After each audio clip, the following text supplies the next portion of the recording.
चंडीगढ़ के ward number 3 में शिवसेना बाल ठाकरे के प्रत्याशी अखिलेश सक्सेना अनोखा प्रचार कर रहे हैं। वैसे तो आपने चुनाव में देखा ही होगा कि प्रत्याशी जगह जगह नुक्कड़ मीटिंग कर लोगों से रूबरू होते हैं और वोट की अपील करते हैं।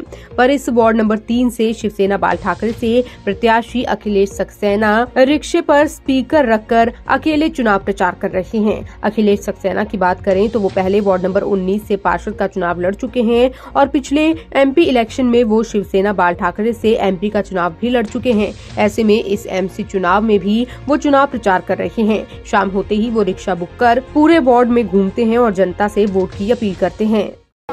चंडीगढ़ में आपने सभी प्रत्याशियों को चुनाव प्रचार करते हुए नुक्कड़ मीटिंग या जनसभा करते हुए देखा होगा, पर हम आपको एक ऐसे प्रत्याशी मिलाने जा रहे हैं जो कि अकेले रिक्शे पर अपना चुनाव प्रचार खुद करते नजर आ रहे हैं।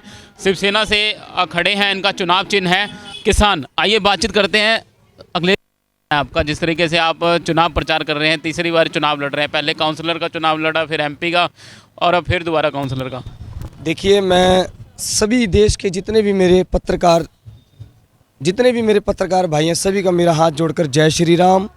और आपने जो सवाल किया है उसके माध्यम से मैं इतना कहना चाहूँगा कि मेरा प्रयास है जनता को जगाना और वह कार्य मैं कर रहा हूँ।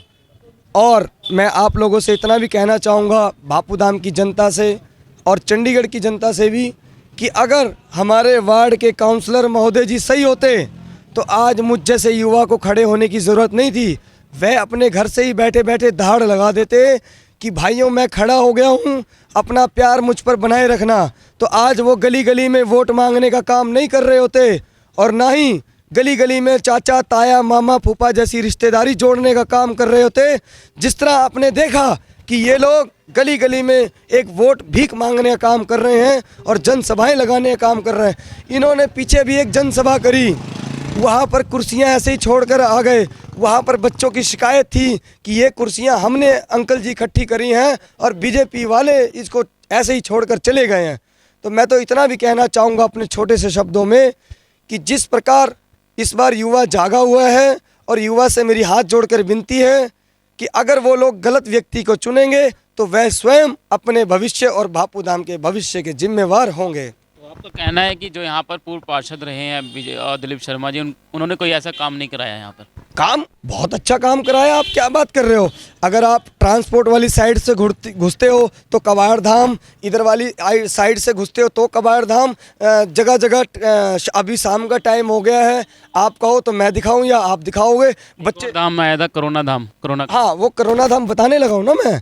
तो वो लोग सिगरेटें भर रहे होंगे जिसे कहते हैं। इतने अच्छे काम किए हैं और जगह जगह स्वास्थ्य केंद्र खोले, आपको पता नहीं है? जगह जगह देसी दारू बिक रही है और टीके जैसे नशे बिक रहे हैं। मैं तो खुल के दावा ठोक के कहता हूँ, छाती ठोक के, परंतु वहाँ मेरी कोई सुनने को तैयार ही नहीं है। तो मुझे मजबूरन चुनावों में उतरना पड़ा कि हर काम पावर के साथ नहीं, सत्ता के साथ भी ज़रूरी होता है।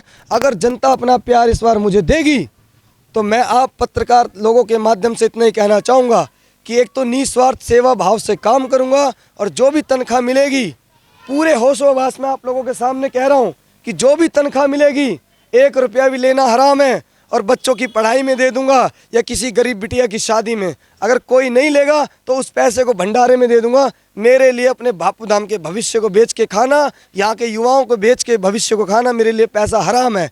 अगर मैं अपने शब्दों से मुकरता हूँ तो मैं मीडिया के माध्यम से इतना भी कहूँगा कि मेरे गले में जूते की माला जो व्यक्ति सबसे पहला पहनाएगा वो मेरे को सबसे बड़ा सौभाग्य वाला व्यक्ति होगा। तो देख सकते थे, ये थे अखिलेश सक्सेना जो कि शिवसेना पार्टी से जो है चुनाव चिन्ह है, जो उनका किसान है, और उनका साफ तौर पर कहना है कि अगर मैं यहाँ से चुनाव जीतता हूँ, जो मेरे को तनख्वाह मिलेगी मैं गरीब बच्चों या लड़कियों की शादियों में लगा दूंगा और इस वार्ड जनता की सेवा के लिए लगा दूंगा। देखने वाली बात होगी कि जिस तरीके से इन्होंने जो वादे किए हैं, ये पार्षद बनने के बाद उस चीज़ को निभाएंगे भी या फिर नहीं। चंडीगढ़ से कैमरामैन रवि यादव के साथ अजीत कुमार झा की रिपोर्ट।